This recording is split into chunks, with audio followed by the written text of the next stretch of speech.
Fantastic Mr. Fox, the movie based on Roald Dahl's book about a fox who is witty, sly, clever, and really good at stealing food. The book to movie adaptation is one of the best I've ever seen. The animation is beautiful and absolute eye candy. The voice actors are perfect for their respective roles. The story is absolutely clever and witty, and there's no lie in saying I have a smile on my face the entire runtime. Here are the reasons that Fantastic Mr. Fox gets 11 out of 10 stars from me. The animation. I am just floored by the stop motion animation in this film. It has to be my favorite stop motion animated film of all time. And not only that, but one of my favorite animated films of all time. In fact, at the time of filming this video, it sits as my number 5 favorite animated film of all time, only behind The Lion King, Toy Story, Spider-Man Into the Spider-Verse, and Soul. The Criterion release for this film goes into much further detail of the behind the scenes making of this film, and so I highly recommend buying that release. I mean, the supplements alone is a reason to purchase that edition of this movie. I would show you my own copy, but I don't have it with me right now, seeing as I'm in college in Idaho and my edition is in Arizona. So just in case you don't believe me, here is a clip of me holding it in a past video. I've done super tacky stop motion animation on my own channel. I mean, you just saw it in the opening of this video where I had that Ken doll impersonating myself. It really just makes me appreciate all the time, the patience, and the talent that went into filming Fantastic Mr. Fox. I can't even imagine all the effort that went into moving these characters and combining all of those different movements into one full-length feature film. Like, it took me almost an hour just to make that stupid opening. Okay, not an hour.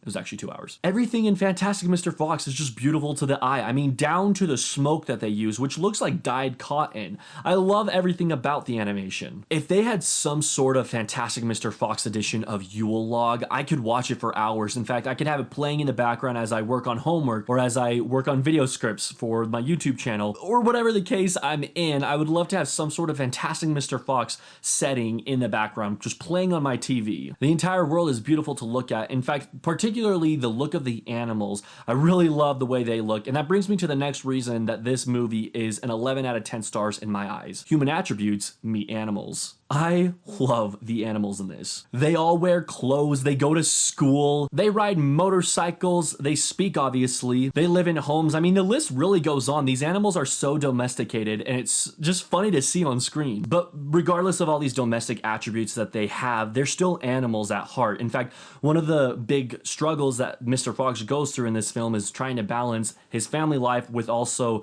being a wild animal. And I think it goes without saying, but another reason that this movie deserves 11 out of 10 to me is the characters are all just amazing. Each character is so different and distinct from one another. They're all animals, yet for some reason they are still very relatable. They each have their own personality and you just love seeing each one come to life on screen. Now, a certain emotion that I really like seeing in Fantastic Mr. Fox is the animals crying. It's quite a small detail, but I feel like you get to know the characters more, and also is character development for each of the characters that shed a tear or two. We see several characters cry in this film. Like, for an example, when Mr. Fox and Felicity get in an argument, she slaps him across the face, and it's very brief, but his eyes start to swell up with tears. When Ash is a tool to Christopherson, you hear him crying. Or towards the end of the film, when Mr. Fox tells Ash how much he loves him, you see the tears start to build up in Ash's eyes. I mean, every time a character cries in this film, it is warranted, and I think it totally fits in the story. I feel like you don't see tears very often in animated films, but every time you see it in Fantastic Mr. Fox, I feel like it totally works out. I know it's probably a strange observation I've made, but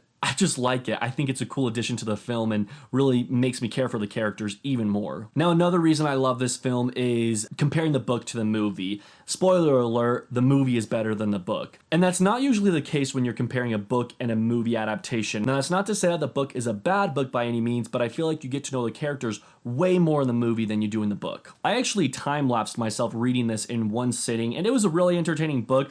Not a bad book by any means, just the movie provides so much more detail to the characters, and it just creates a world that I'm a lot more invested in than I was in the book. Now, I actually kept note of the differences between the book and the movie, and so I want to read those off to you now. Okay, so for one, in the book, Mr. Fox and his wife have 4 children.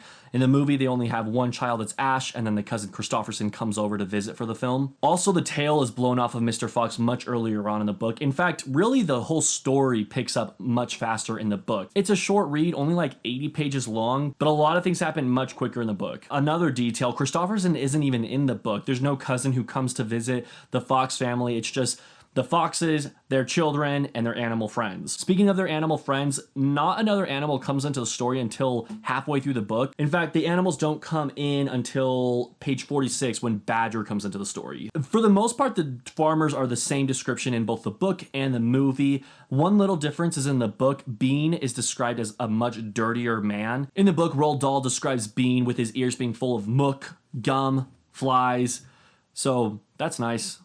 Also, the rat is a normal rat size in the book. Plus, there's an additional song in the book that doesn't make it in the movie. The Bogus Bunce and Beans song is in the book and the movie. There's an additional song they sing towards the end of the book that's not in the film. Now, for those who have seen the film, you know that the feast happens towards I'd say the beginning of the end of the film. However, the book ends with the feast, and it ends with Bogus Bunce and Bean just waiting for Mr. Fox to come out of his hole. There's no final showdown between the animals and the farmers. It just ends with them having the feast and the farmers waiting in the rain. There are a few moments in the book that actually made me laugh out loud though. And so for an example, at the beginning of chapter 7, Bogus Bunce and Bean, they're just really frustrated that they haven't been able to catch Mr. Fox and his friends. And so it shows how frustrated they are. There's one line where it says Bean's face was purple with rage. Bunce was cursing the fox with dirty words that cannot be printed. That just, I don't know why, but that really made me laugh. It's kind of like the equivalent to Woody in Toy Story when he says, the words I want to say I can't say because there are preschool kids around. I wonder if that has to do with them replacing all swear words in the film with just cuss, like what the cuss are you talking about? Are you cussing with me? Bogus Bunce and Bean are just such idiots. I really like them though for some strange reason. On page 32, Bogus said, what if the fox digs a hole right through the hill and comes out on the other side? You didn't think of that one, did you? Of course I did, said Bean, pretending he had. And so it's like, what? So he's just like making up a lie to make him look good. It's just funny. I don't know. But the reason the movie to me is better is it provides a lot more character development, and you just learn to like the characters more. Now, it could possibly be because of what I mentioned with the crying, the tears, the humor. For one, you see them go on a little bit more adventures. You also see their home life a little bit more than the book shows you. And so I like all that added up. But also it's just a quirky film, and stop motion is so beautiful to look at. If I were to talk in a speed round about why I love this film, it would include a few points. Every time I watch this film, I have the biggest, cheesiest grin on my face. It just brings me so much joy, makes me so happy. The movie feels so vintage, yet it's a modern day film. I feel like Wes Anderson tends to do that a lot with his movies. It's so quotable, like I've already mentioned the, are you cussing with me? And then one time on Instagram, I had posted a picture where the caption was, like Fantastic Mr. Fox's signature. But beyond Instagram, I do that actually pretty often in real life, but the best feeling is when I do it and someone recognizes it.